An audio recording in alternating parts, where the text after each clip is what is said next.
what's up? Welcome back to my channel. If you are new here, thank you so much for clicking on this video. I really hope that you'll stick around and join us in today's conversation.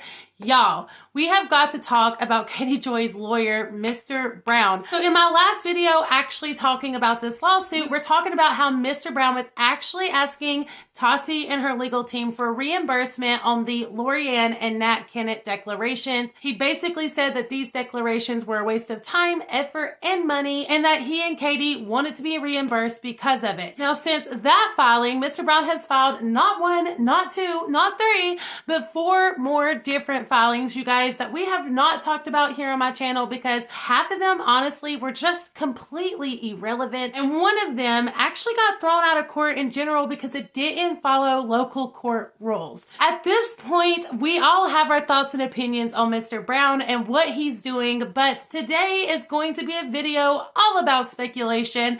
I just want to let you guys know that now. These are my thoughts and opinions based off of the things that I have been watching unfold. Also, I know I say this all the time, you guys, but please do not be a petty Betty and go show hate to anyone mentioned in this video. That's not what we're about here. We're just having some fun.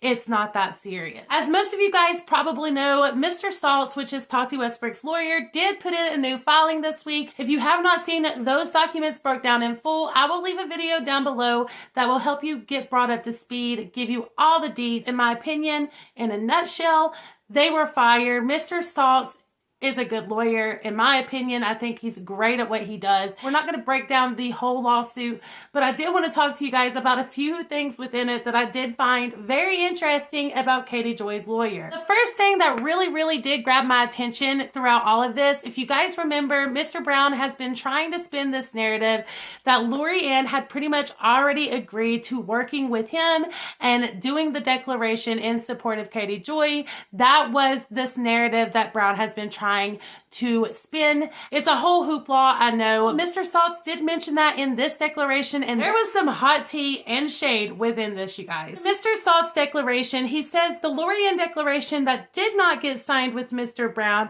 actually contained information about Lorianne's charges that were untrue. What this means basically is that Brown either didn't do his job thoroughly and look into these said charges, or Brown actually did know about the charges and was going to have Lori sign that declaration either way, which means that he knew that there was going to be lies within her declaration and was still going to move forward with it. As an attorney, you can't do things like that. It shows that he either didn't take the time to look at all, which is very unprofessional, or that he looked and he knew and was still gonna lie, which is super unprofessional, you guys. Either way, both of them doesn't look good on him, and it dang sure doesn't look good on Katie Joy. And Emily has said this a million times in her videos, and I actually agree with it. Whether you like Katie Joy or you dislike her, everyone deserves to have good representation, and this is not it. This is not it, you guys. Katie is putting in money on this lawsuit.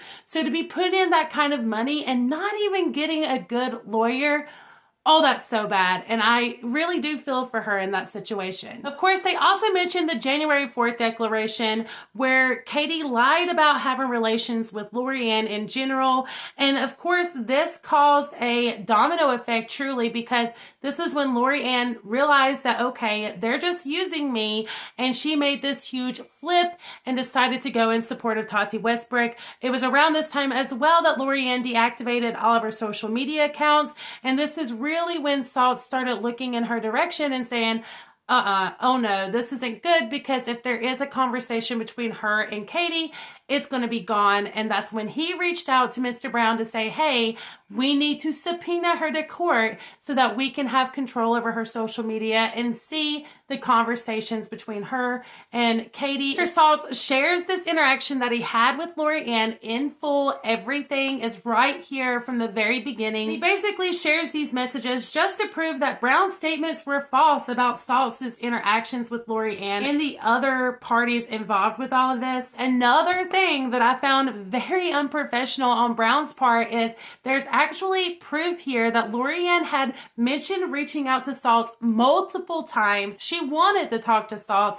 and Mr. Brown talked her out of it, told her not to reach out to Mr. Saltz, which is very suspicious. Like, why would you care that she was going to talk to Salts unless you had a plan to do something else? It makes you wonder what his plan was in general, but either way, it's still very unprofessional. In this situation, she should have been able to talk to Salts and give the information that was given. There was nothing to hide, but Brown telling her not to talk to Salts makes it look like there was something to hide, if you catch my drift, and it makes you wonder, what were they hiding? Another part that I actually found extremely entertaining, you guys, is when Mr. Salts shared the receipts and messages of Lorianne talking to this woman they're calling Miss G. As you guys can see here in the messages, it says that Brown told her he never wanted another YouTube case again.